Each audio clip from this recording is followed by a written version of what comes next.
Амралтын өдрийн минь төргийн үзэгчтэй гэгээ өдөр эхэлж байна. Бид энэ 7 хоногт урлаг соёл болон entertainment ертөнцид болсон онцлог мэдээллүүдийг үзэгч та бүхэнд хүргэе. Богдхааны ордон музейд энэ 7 хоногт гайхамшигт өв соёл уран атгамал үзэсгэлэн нээлттэйлээ.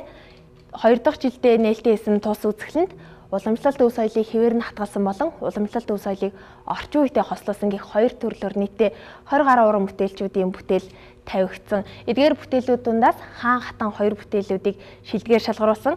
Хаан бүтээлээр Өмнө Говь аймгийн Номгон сумын уран хатгамалч Будын Бурхан багшийн хүрэг болон Ногоон дархийн хүргийг зүү ороо хойдлоор дагнан уралсан бүтээлүүд шилдгээр шалгарсан. Харин хатан бүтээлээр уран хатгамалч Болор Эрдэнэ эсгийн ширмэн ширдгүүд шалгарсан. Ингээд энэ гайхалтай бүсгүүчүүд яриаг үзэгч та бүхэнд хүргэе. Анхны зүү ороосон бурхан гэдгээр нь Бурхан багшийг авч бүтээсэн байгаа. Тэгээд яг Бурхан багш гэдэг бол номынхаа үед бол дээдийн дээд хин дуртай ч бас бүтээдэг эд бас биш байх. Яг миний үед бол яг зүгээр нөгөө бүтээл талаас нь хараад тэгээд яг анхны юм бас төв зураг харж л бас бүтээсэн байгаа. Монгол хоньны ноосны ноолуур гэдэг маань бол ямааны ноолууртай бол яг адилхан хялгасгүй, үнэргүй ийм түүхийн ид байгаа. Тэгэхээр энэ түүхийн идээр органик өнгөөр нь байх юм уу? Эсвэл өнгөөр өнгө оруулсан ноос орн хийх юм уу гэдгээр ингээд захиалагчийн хүсэлтийн дагуу бүтээгдэхүүнээ бол урилж явдаг. Уран хатгамалч Будын зүү ороо хойдлоор дагнан уралсан тус Бурхны хүрэгт Богдхааны үеийн даав болон шүр сувдыг хослуулснараа бас онцлогтой. Монголын уран хатгамал 19-р зууны сүүлээс урлагийн бүтээлийн хэмжээнд хүртлэх хөгжиж ирсэн. Уран хатгамал нь хүний хөдөлмөр замтай, альваг нухацтай бодож сурахад туслахаас гадна хатгамлын дэвсгэр өнгө, зохицол хээ зэрэг нь үндэсний ёс заншилтай холбоотой гүн гүнзгий утга агуулгатай учраас өнөөдрийг хүртэл бидний амьдрал хэрэгцээнд хэрэглэгцээр ирсэн. Зүү ороо хатгамал нь дэлхийн хаанч хэрэглэгддэггүй хүннэг үеэс монголчуудын хэрэгжилж ирсэн уламжлалт хатгамлын хэлбэр. Үүнийг цаашид хөгжүүлж дэлхийн соёлын үд бүртгүүлэх зорилготой үзэсгэлэн 2 дахь жилдээ энэхүү Богдхааны ордон музей зохион байгуулсан. Дашрам танилцуулахад 20 дугаар зууны үеийн манай улсын хамгийн өндөр барилгуудын нэг бол ялчгүй Богдхааны ордон музей байсан. Богдхан бол Монголын хамгийн сүүлчийн шашин төрийг хослуулсан хаан. Сүүлчийн хааны өвлийн ордон болох сүм хийдэн 1893-аас 1903 оны хооронд хийгдсэн 7 ордноос бүтсэн. Энэхүү уран баримл нь монголчууд бидний болон дэлхийн нийтийг хамгаалж авч үлдэх ёстой ялчгүй соёлын үнэт өв юм а. Тамготор эмгэнэл жүжиг драмын театрын тайзнаа тавигдлаа. Бавгийн лавгсрангуун зохиолын бичсэн тус бүтээлийг 1998 онд Найдан дорж найруулж драмын театрын тайзнаа тавьж байсан. Арчуугт хааны дүрт Жамсран жавга тоглож байсан. 2000-аас 2010 оны хооронд нийтдээ 10 жилийн турш тус жүжиг нь огт тавигдаагүй байжгаад 2010 оноос өнөөдрийг хүртэл 8 жилийн хугацаанд тавигдсаар ирсэн. Гол дүр бол Арчуугт хааны дүрт өнөөдрийг хүртэл жаргал сайхан жүжигчин тоглож байна. Сүүлийн жилүүдэд дугуйгаар ТV алгасан болон улс дамнан аялах сонирхогчдын тоо улам нэмэгдсэн байна. Өнгөрсөн 7 хоногийн Хятад улсын иргэн Юн Жанле Африкаас Хятад руу дугуйгаар аялсан байна. Юн Жанле Хятад сэтгүүлч мэргэжлэр төгсөх үедээ Африкийн Бенин улсад сайн дурын багшаар ажиллах шийдвэрийг гаргасан. Бенин улс бол Африкийн хамгийн буурай хөгжилтэй орнуудын нэг. Юн Жанле ажиллаж явах үедээ дугуйгаар нутаг уцах шийдвэрийг гаргасан. Тус аялдаа нийт 16 орныг дайран өнгөрч 360 хоногийн турш 16,000 км замыг туулахаар төлөвлөсөн байна. Дугуйгаар аялах явцдаа зарим нэг бэрхшээлүүдтэй тулгарч баггүй туршлагыг цуглуулж олон шинэ найзтай болсон байна. Тухайлах юм бол Моритина улсыг дайран өнгөрөхдөө гадаач хонжойсон мөн Буркина Фасод маш хүн дээр өвдөж нутгийн иргэд түүнийг дугуйтай нь хамт эмнэлэг хүртэл хөргөж өгчээсэн удаатай байна. Юн Жанле хаврын баярын дараа дахин Бенин улс руу буцаж цуглуулсан хандийн мөнгөөр орон нутгийн иргэдэд зориулсан нарны цахилгаан станц болон худгуудыг суулгахад туслахаар төлөвлөж байгаа юм байна. Харин манай улсад дугуй спорт сонирхогчдын тоо мөн өдөр ирэх тусам өссөөр байна. Ялангуяа уулын дугуй болон аяллаа дугуй спорт илүү хөгжиж байна. Манай улсын дугуйчдын рекордыг гарын 5 гэдэг баг эзэмшдэг юм байна. 1992 онд гарын 5 баг ТV алгасан Тэнгис далай гатлах аялдаа гарч ирсэн. Тэдгээр 5 залуус 294 хоногт 28,000 км замыг туулах явцдаа асар их хүч хөдөлмөр, эрүүл чийг бие бэлдэр сэтгэлийн төвчээр хатуужлыг харуулж чадсан гайхалтай баг хамт олон юм а.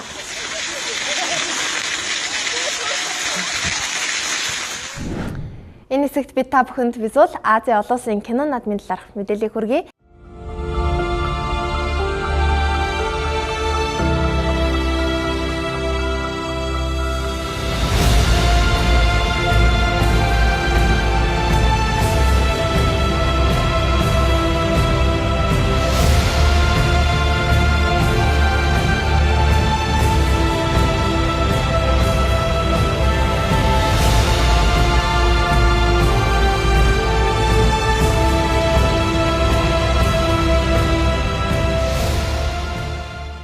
Монгол улсыг төлөөлж Франц улсад жигжиг зүрэн найруулагч Монголын кинонуудыг сурчилж ажиллаж байна. За тус кино наадамд Монгол киноны өдөрлөг болж байгаагаар их онцлогтой.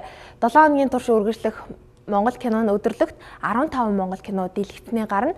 За жишээлх юм бол ардын жүжигчин кино найруулагч жигжиг зүрэнгийн Мөхлийн ирмэгт гурван кино багтаж байгаа юм. Жигжиг зүрэн найруулагч эхнэр цэцгээгийн амт Францын визуалд Монгол киноштаа төлөөлж очсон байна. За Оскарт нэр дэвшижсэн Ингэн нулимс киноны найруулагч Бямба за тэр хоёрыг угтаж авсан. Бямба найруулагч Францын зүгээс Монгол кинонуудыг оролцуулахад маш их үүрэг хүлээж ажиллаж байгаа гол хүний нэг. За Монголын киночууд маань эх орноос сурчилж киногоо олон улсад гаргаж төлөвлөхын төлөө явж байгаа нь маш том үзэгдэл гэж бид үзэж байна. Монгол киноны өдөрлөг 1-р сарын 30-наас эхэлж 2-р сарын 6-ны хооронд үргэлжлэнэ. За энэ 7 хоног зориулж визуал хотын цэшин дээр Монгол гэрийг барьж босгосон. За энэ гэр дотор Монгол оньсон тоглоомоор гэрийг барих, Монголын өв соёлтой танилцах зэрэг олон сонирхолтой зүйлүүд багтаж байгаа юм. Гэр баригдсанаас хойш үргэлж хүний хүлд дарагдаж байгаа гэсэн мэдээллийг бидэнд ирүүлсэн. Ингээд визуал хотын зүрх 7 хоногийн турш монголоор цохилох болж байна. Наадмын үзүүрийн хөтөлбөр Бямба найруулагчийн Хүсэл шунал киногаар амжилттай нээлээ. За лав гарагийн өглөөний 10 цагт суудалгүй болтлоо дүүрсэн байсан. Эхний өдрөөс эхлээд кино заал дүүрч үзэгчид Монгол киноны үйл явдлаас гарч чадахгүй байсаар байсан гэх мэдээллийг бидэнд ирүүлсэн.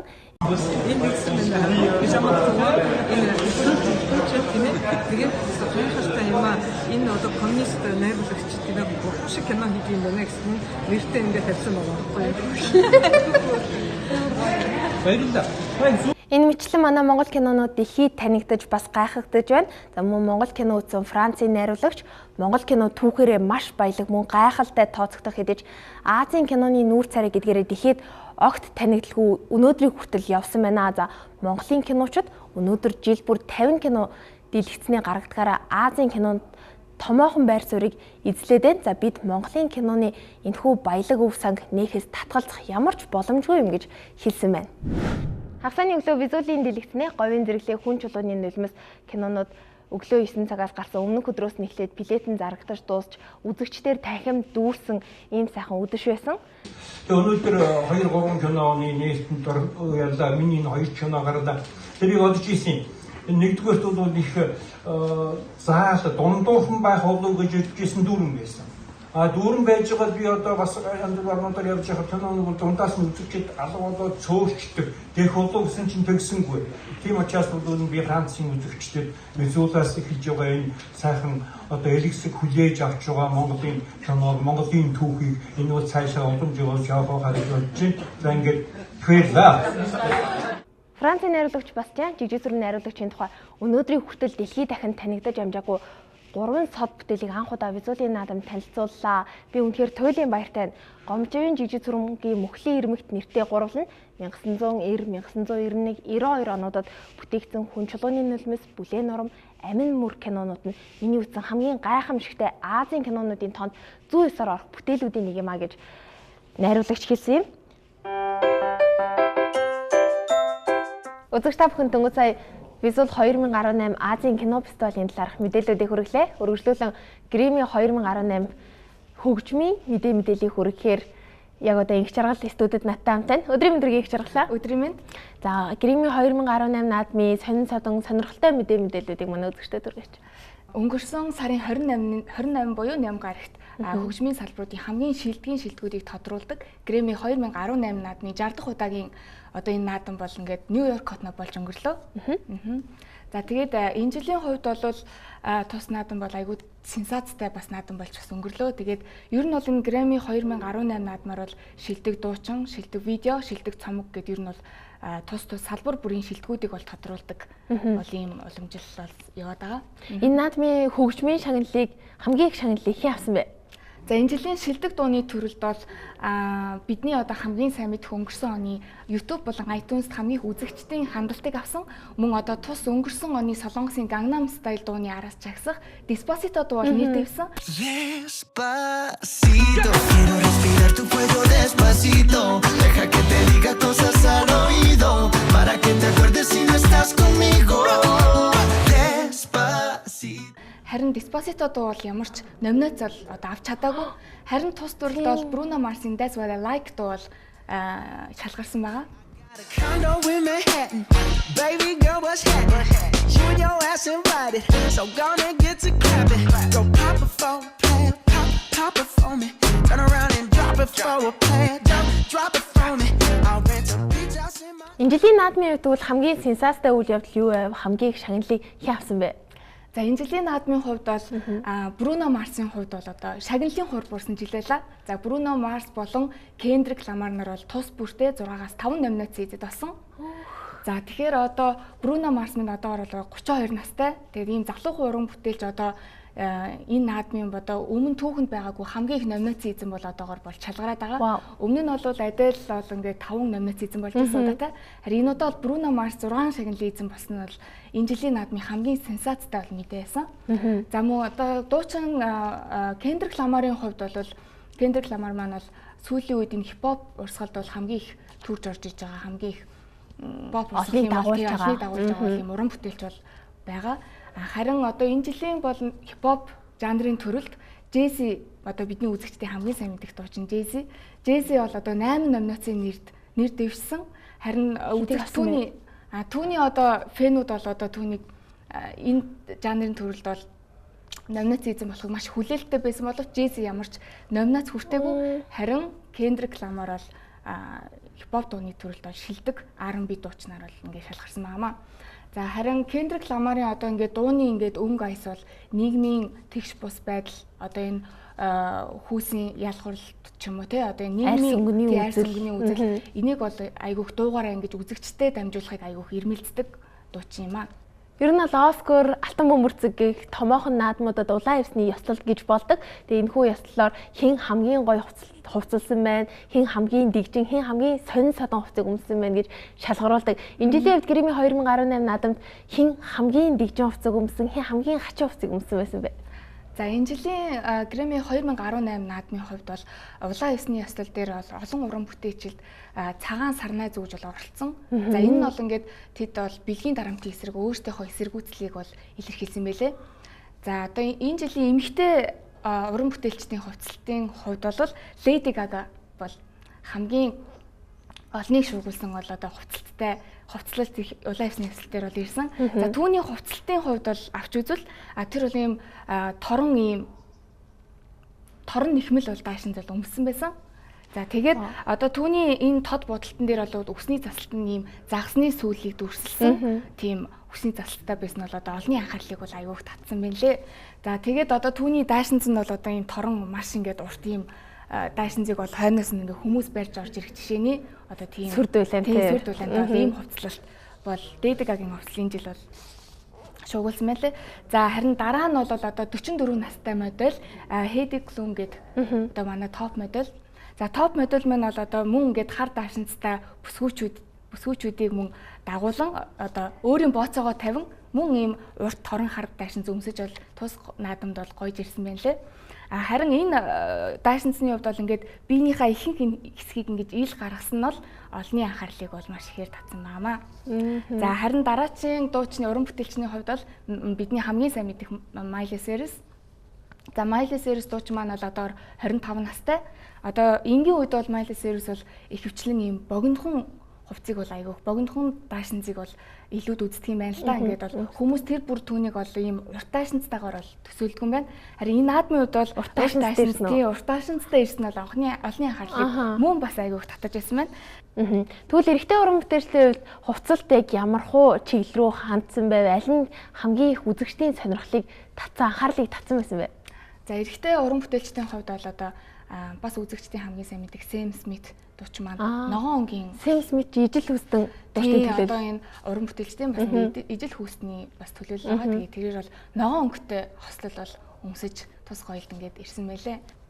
За энэ жилийн Грэмми 2018 наадмын хувьд бол одоо ингээд шагналын хур буусан мөн дулаан хийсний ёслолч гэсэн бас ингээд сүрдүүлэнтэй гоё хувцлалттай сонирхолтой юм наадам болж бол одоо өнгөрлөө.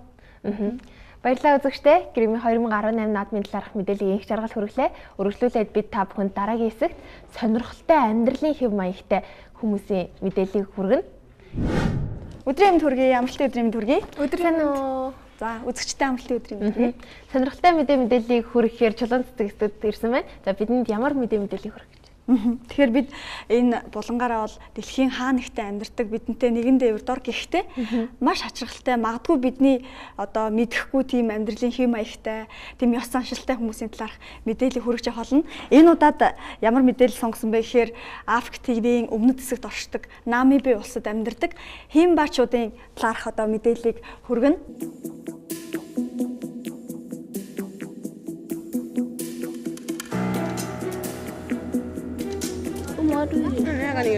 Nah, ya hobi aku rumah duduk di bawah ngerti gue tahu gue. Dia bilang lagi ini. Mọi người nhà về miêu chu lấy vậy đi.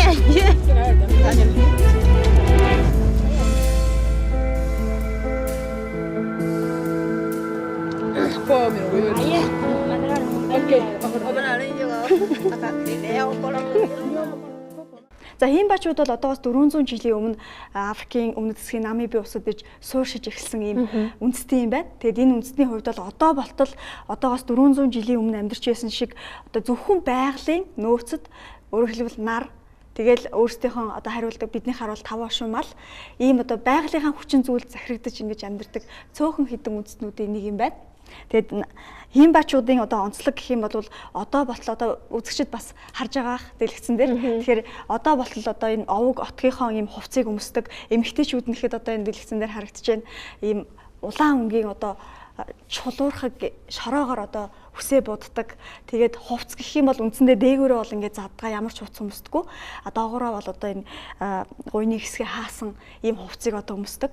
Ийм эмэгтэйчүүд нь тэгээд мэдээж Африкийн одоо ийм хотог омгийнхан бол өөрсдийнхөө омгийн онцлогийг харуулсан ийм шүр сувд одоо ийм зүйлтүүдийг бол зүүдэг. Хөвчлэн одоо чихэндээ том эмийг зүүдэг ч юм уу те. Ийм одоо өөрсдийнхөө онцлогийг агуулсан ийм ард түмэн. Одоо болтол энэ хүмүүс бол одоо даяарчлын нийгэм суурьсан энэ нийгэмд бол яг энэ амьдралаа авч үлдэхийн төлөө тэмцэж байгаа ийм цөөхөн ийм отог омгуудын бол нэг байгаа. Намиби ус бол өөрөө 2 сая хүн амтай Африкийн хамгийн халуун бүсд амьдардаг ийм одоо орон. Яг энэ отог омогтод хідэн хүн байна. Нэг отогт бол ойролцоогоор 50 хүн байдаг. Гэхдээ ойрхон буусан бол нэг отогт 50 хүн байдаг. Тэгээ онцлог амьдралын хэв маяг нэг сонирхолтой. Жишээ нь одоо хамгийн чухал одоо хүмүүс хоорондоо гэрлэх гэр бүл үүсгэх ийм ёсын хувьд бол их сонирхолтой. Яагаад гэвэл энэ эрэгтэй хүн хідэн ч ихнэр авч болдог ийм хуультай. Хуулийн хүмүүсийн одоо нэг тооны ижил тэгс байдал нь тэр хүүсийн хувьд бол одоо эмэгтэйчүүд давмгаалсан гэж үздэг одоохондоо. Тэгэхдээ цаашид бол энэ хүмүүсийн оршин тогтнох амьдралын талаар оршин тогтнох нь хэр одоо хэцүү болж байгаа гэдэг талаар бид одоо мэдээллийн төсөл хүргэе. Одоо л амьдралын хэм маягийн үед бол түрүүлсэн эрэгтэйчүүд хідэн ч одоо ихнэр авах эрэгтэй. Бүр одоо хамгийн хачирхалтай нь бол эмэгтэйчүүд нь олон хүүхэд гаргаад нөхөртөө анхаарал тавьж чадахгүй болоод ирэхэд тухайн айлын эхнэр өөрөө нөхөртөө эхнэр сонгож өгдөг. Вау.